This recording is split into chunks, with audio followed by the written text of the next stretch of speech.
ويخرج عمرو السولية من الباب الكبير من النادي الاهلي صاحب اجمل اسيست في مباراة القمة. شوف ومتع عينيك يا غريمي. يا ساتر يا ساتر يا نهار ابيض، ايه الكعب اللي اتعمل من السولية ده؟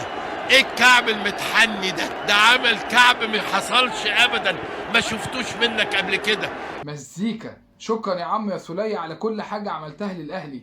عمرو السولية انضم للاهلي 2016. اسمع وافهم الارقام عشان تعرف اللي بيقعد في الاهلي 9 و10 سنين بيطلع معاه ايه. كلهم بيطلعوا اساطير على الورق مش حكاوي القهاوي. عمرو السولية انضم للاهلي 2016، حصل 7 مرات على الدوري المصري، حصل على كاس مصر 4 مرات، كاس السوبر 7 مرات، دوري ابطال افريقيا 4 مرات، كاس السوبر الافريقي مرتين، كونفدرالية مرة. حبيبكم الكونفدرالية دي العشق. برونزية كاس العالم 3 مرات. احنا اللعيبة عندنا مش ب20، اللعيبة عندنا بتاريخ نادي زي ناديك انت وبيراميدز والمصري والاسماعيلي. ده الفرق في اللاعب جوه النادي الاهلي وفي اي مكان تاني. صاحب الهدف الاول الافتتاحية في دوري ابطال افريقيا 2020 في مباراة القاضية ممكن. شكرا ليك يا سولية على كل حاجة عملتها للاهلي، وربنا يوفقك في الخطوة اللي جاية.